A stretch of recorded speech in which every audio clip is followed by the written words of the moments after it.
بھائی بسم اللہ الرحمن الرحیم عن ابی مسعود رضی اللہ عنہ قال رسول اللہ صلی اللہ علیہ وسلم لا يحل دم امرئ مسلم يشهد ان لا اله الا الله واني رسول الله الا باحدى الثلاث الثيب الزاني والنفس بالنفس والتارك لدينه مفارق للجماعة رواه البخاری و مسلم۔ جزاکم اللہ خیرا۔ آخری حدیث ہے آج کی درس کی انشاءاللہ، 14 نمبر حدیث ہے، اور اس حدیث کو روایت کرنے والے ابن مسعود رضی اللہ تعالیٰ عنہ ہیں، اور آپ کا مکمل نام عبداللہ بن مسعود ہے، اور ان کی بایوگرافی جو ہے وہ ہم نے پچھلے ایک سبق میں دیکھ لی ہے۔ یہ جو حدیث ہے یہ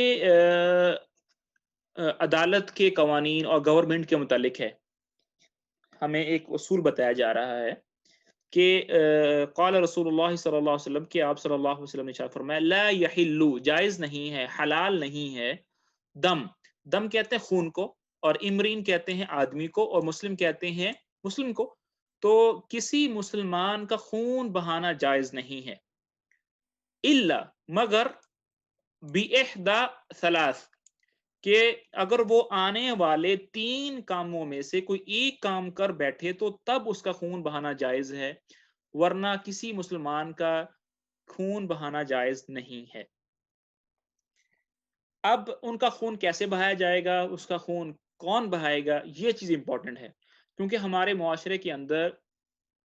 اسی چیز کو لے کر جو ہے بہت زیادہ فساد ہوتے ہیں، بہت زیادہ یعنی کہ ایک بدامنی پھیلی ہوئی ہے، کہ ہم سمجھتے ہیں کہ یار جو بھی یعنی کہ قتل کرنا جو ہے یہ نا، یہ میرا اپنا ذمہ ہے۔ کسی نے نبی کی گستاخی کر دی ہے، کسی نے کسی صحابی کی گستاخی کر دی ہے، چاہے وہ کتنا ہی بڑا کام ہو، آپ اس کے خلاف مقدمہ کر سکتے ہیں، آپ اس کے خلاف عدالت میں جا سکتے ہیں، تحریک اٹھا سکتے ہیں، احتجاج کر سکتے ہیں، لیکن قتل کرنے کی جو بات ہے وہ آپ کے ہاتھ میں نہیں ہے، وہ گورنمنٹ کے ہاتھ میں ہے، وہ قاضی کے ہاتھ میں ہے، وہ امیر کے ہاتھ میں ہے، وہ بادشاہ کے ہاتھ میں ہے۔ اگر وہ صحیح فیصلہ کرتے ہیں تو بہت اچھی بات ہے، لیکن اگر وہ فیصلہ نہیں کرتے، غلط فیصلہ کرتے ہیں، تو وہ ان کو گناہ ہوگا، آپ کے ذمہ جو ہے وہ آپ نے وہ کرنا ہے۔ تو کون سی 3 چیزیں ہیں جس کے جو ہو جائے تو قتل کر سکتے ہیں؟ سب سے پہلے الثیب الزانی، ثیب کہتے ہیں اس آدمی کو جو نکاح شدہ ہو، ثیب کہتے ہیں اس آدمی کو جو نکاح شدہ ہو، اور زانی کہتے ہیں زنا کرنا۔ اگر کوئی آدمی نکاح کے بعد زنا کرے تو اس کا خون بہانا جائز ہے۔ اب اس سے پتہ چلا کہ اگر کوئی آدمی نکاح شدہ نہیں ہے، ابھی کنوارا ہے، اگر اس سے زنا ہو جائے گا تو اس کا خون نہیں بہایا جائے گا، اس کی کوئی اور سزا ہے۔ لیکن وہ آدمی جو زنا کرے گا، زنا کرنے کے بعد اگر ثابت ہو جائے کہ اس نے زنا کیا ہے اور وہ نکاح شدہ ہے تو اس کا خون بہانا جائز ہے۔ اب ثابت کیسے ہوگا؟ ثابت اس طرح ہوگا، یا تو وہ جو آدمی جس نے زنا کیا ہے وہ خود آ کر اقرار کر لے کہ مجھ سے ہوا ہے، یا 4 گواہ جو ہیں وہ 4 گواہیاں، 4 لوگ گواہی دے دیں کہ ہاں ہم نے اپنی آنکھوں سے اس کو دیکھا ہے، تو اگر وہ ثابت ہو جائے تو اس کے لیے جو ہے خون بہایا جائے گا۔ اب خون کیسے بہایا جائے گا؟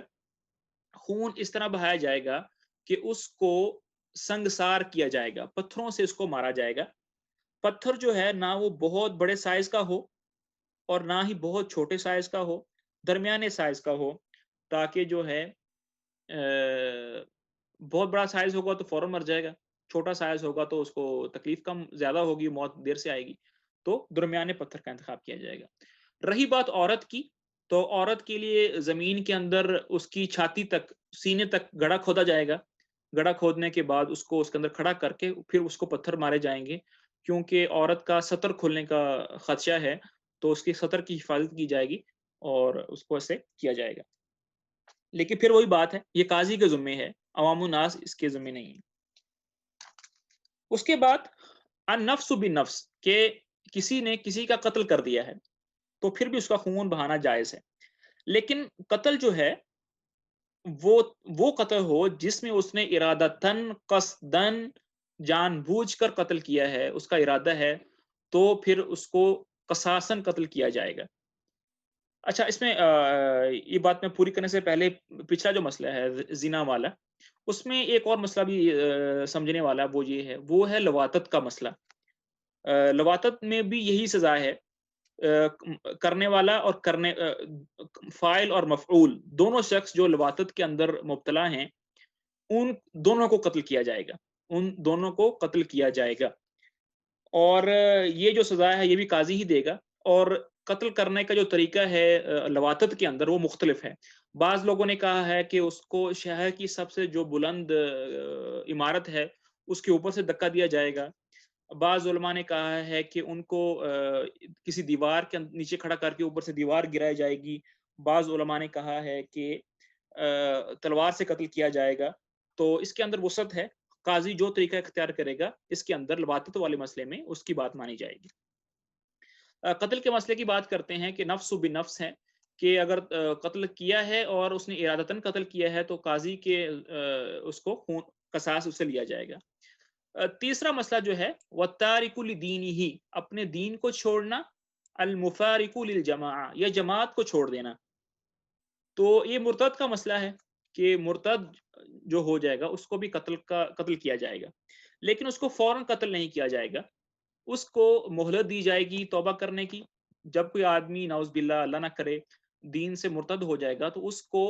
اسلام کی طرف دوبارہ بلایا جائے گا، اور اس کو 3 دن کی مہلت دی جائے گی کہ اگر وہ 3 دن کے اندر دوبارہ اسلام کی طرف لوٹ آتا ہے تو ٹھیک، ورنہ پھر اس کو قتل کیا جائے گا۔ اور المفارق للجماع، جماعت چھوڑنے، جماعت سے علیحدگی اختیار کرنے سے مراد بھی مرتد ہونا ہے۔ اس سے مراد وہ پارٹیاں نہیں ہیں جو مختلف جماعتیں اور تحریکیں بنی ہوئی ہیں، ایک تحریک چھوڑ کے دوسری تحریک میں چلا گیا نعوذ باللہ، یہ وہ چیز نہیں ہے۔ جماعت سے مراد اہل سنت والجماعت ہے، یعنی اس کا دائرہ اسلام ہے، کہ اسلام کے دائرے سے آپ نکل گئے ہیں نعوذ باللہ اللہ نہ کرے، تو پھر بھی قاضی جو ہے وہ اس کو قتل کرنے کا حکم دیا جائے گا اس کو۔ اور پھر اس میں مسئلہ آتا ہے کہ یہ جو گستاخی رسول ہوتی ہے، اور نعوذ باللہ جو آپ صلی اللہ علیہ وسلم کو اگر کسی نے گالی دی ہے تو اس میں کیا کیا جائے گا؟ اس میں اس کی توبہ کروائی جائے گی، اگر وہ توبہ کرے گا تو ٹھیک ہے، وہ اگر توبہ نہیں کی جائے گی تو وہ اسلام سے خارج ہو جائے گا، اور اس کا بھی قتل کیا جائے گا۔ لیکن ساری باتوں میں جو مین پوائنٹ ہے وہ یہ ہے کہ قتل کرنے کا جو حق ہے وہ صرف اور صرف جو ہے وہ قاضی کے ہاتھ میں ہے، یا اس آدمی کے ہاتھ میں ہے جس کو عدالت یا قاضی یا امیر یا بادشاہ جو ہے متعین کرے کہ تم میری طرف سے یہ کام کرو۔ کسی عوام الناس کے ہاتھ میں نہیں ہے، کیونکہ عوام الناس کے ہاتھ میں دیا جائے گا تو مسئلہ جو ہے وہ پھیلے گا، بد امنی پھیلے گی۔ هذا وصلی اللہ علی نبینا محمد وعلی آلہ وصحبہ اجمعین۔